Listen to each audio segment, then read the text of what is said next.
Welcome to the start of your weekend. I was chatting with a few girlfriends who are on their way to the Magic City Classic in Birmingham, Alabama. Big ups to the SWAC. We here have plenty to cover today on FOXSOUL's Black Report. I'm Courtney Hicks. And I'm Nicordelai Corte. You know, each day we are honored to stand right here behind the desk to take you on a journey across Black America. And we know that there are a lot of places you can go for news that focuses too narrowly on our blues. But right here at FOXSOUL's Black Report, guess what? We aim to share stories that reflect our rhythm and blues, rich with informed perspective and analysis. The Capitol Police report the rise in threats and violence against lawmakers of both parties. It's a scary rise, and it's up 144%. The data suggests that the threats are particularly high against lawmakers of color. Let me just say it. Black lawmakers, like Benny Thompson, the head of the January 6th committee.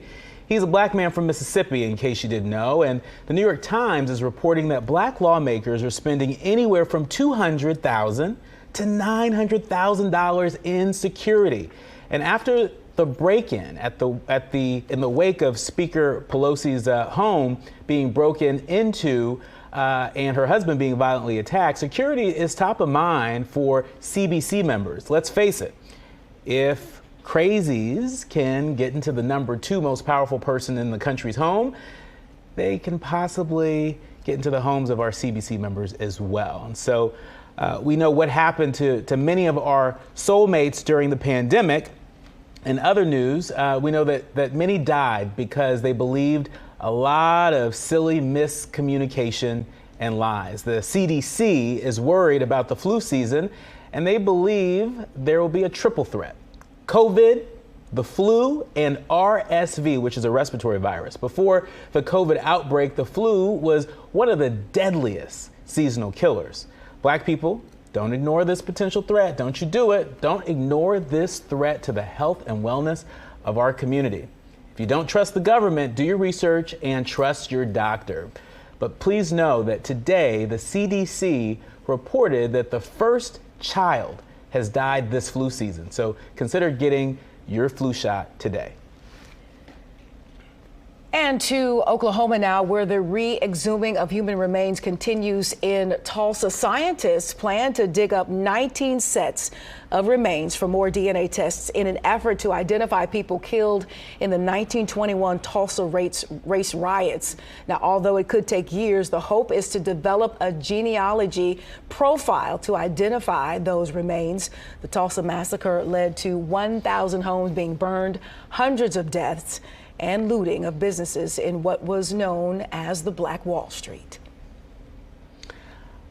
A Kansas City, Missouri police officer who kneed a black 15-year-old in the neck and pushed his face into the ground has pleaded guilty to third-degree assault and lost his law enforcement license. Sergeant Matthew Neal was sentenced to 4 years of probation for his actions against the teenager, who was a passenger in a car police chase back in November of 2019. Now, in January 2021, the Kansas City Board of Police Commissioners agreed to a $725,000 settlement for an excessive use of force claim filed by the victim.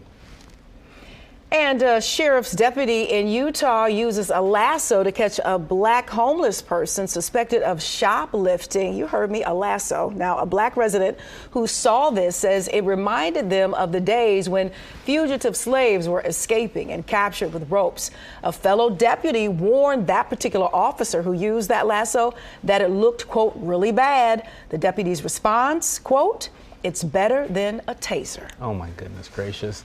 3 Maryland state police officers have filed a federal class action lawsuit against the department alleging widespread racial discrimination. The lawsuit claims that state police treat white officers better than the officers of color, black officers. According to the Associated Press, the lawsuit alleges that the state police disciplines officers of color more harshly than white officers. They're denied promotions and retaliated against when they speak out against how they're treated. Now, the plaintiffs are 2 black men who are currently officers and a black Puerto Rican woman who was terminated by the department in 2019. All right, so from law enforcement to baseball, we talked a little bit about this yesterday, Nick Quarterly. MLB great Dusty Baker, he is a legendary coach in baseball, says he is deeply disturbed that there won't be any U.S.-born black players in this year's World Series. Baker is one of 2 black MLB managers who has spent most of their life either playing or coaching baseball. Baker says that what hurts about the lack of diversity is he doesn't know how much hope it gives young African-American kids. This is the first time since 1950, shortly after Jackie Robinson broke the Major League Baseball color barrier, that will be no representation in a big event like the World Series. I know that's a major issue, and especially that concern coming from Dusty Baker, who used to be the head coach for the San Francisco Giants back when I was a kid. And so, you know, lots of respect for Dusty. Indeed. Heavy words there. You know, there is a new report out by the United Negro College Fund detailing how HBCUs make America strong. The report goes on to point out that the UNCF is still assisting black folks get college degrees.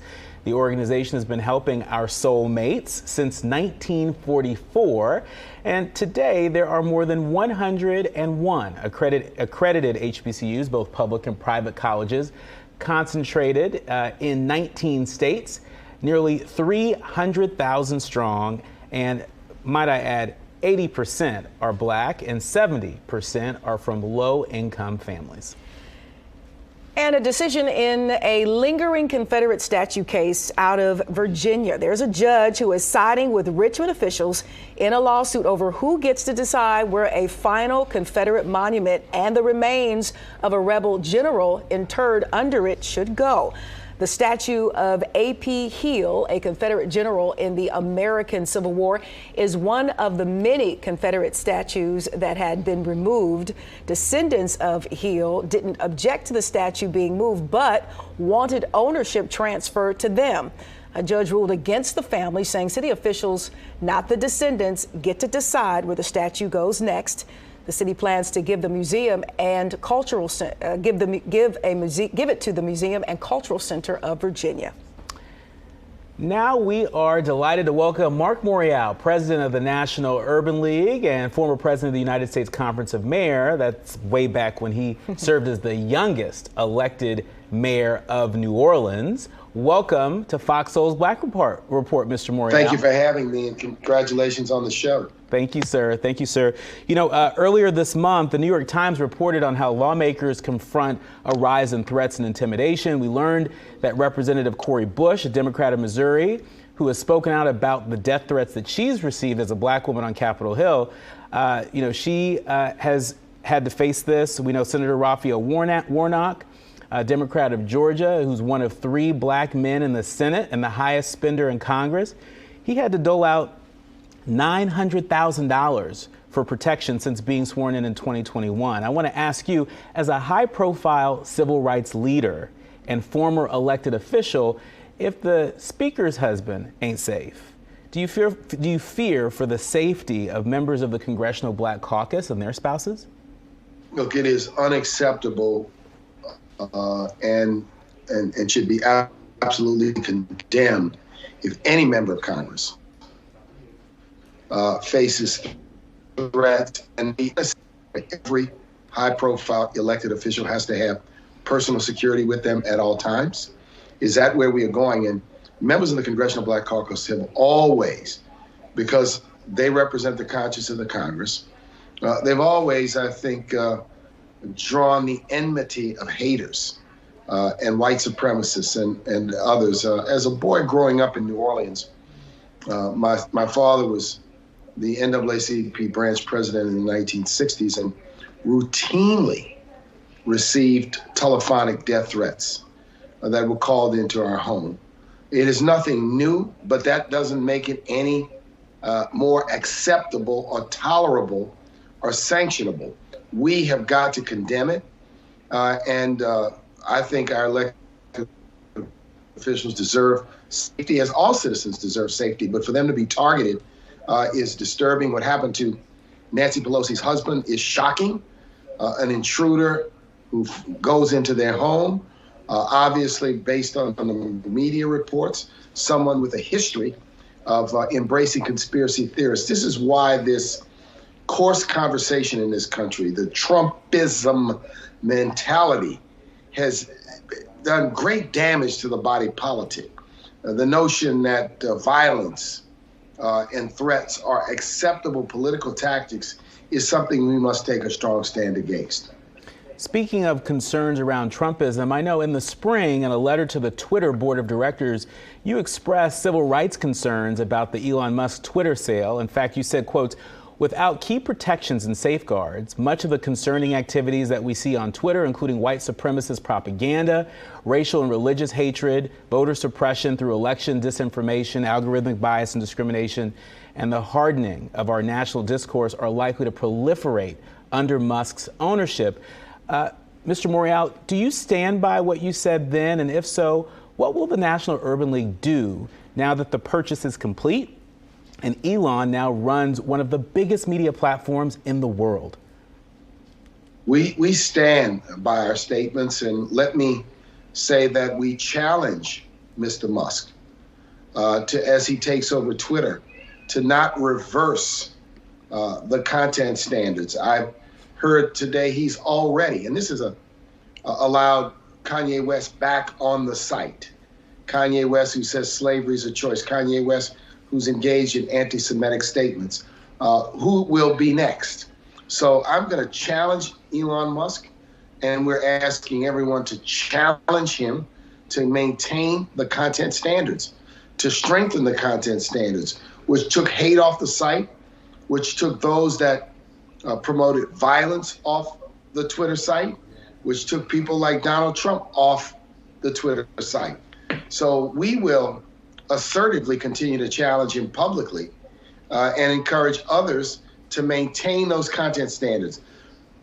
The N-word, anti-Semitism, racism, threats of violence are not freedom of speech. Freedom of speech requires responsibility. And we must make a distinction. One does not have the quote unquote authority or the right under a free speech doctrine to yell fire in a crowded theater. Yeah. And I think that these content standards that Twitter adopted after lots of pressure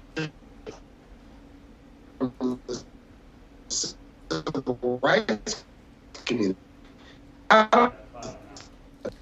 understand that Mr. Musk is called for the erosion of and the elimination of these content standards.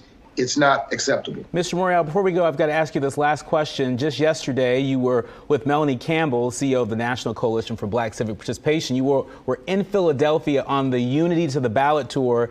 We know it's difficult to win statewide in Pennsylvania without the support from black voters, especially in places like Philadelphia and Pittsburgh. In your view, what's motivating Pennsylvania black voters to engage in this midterm election?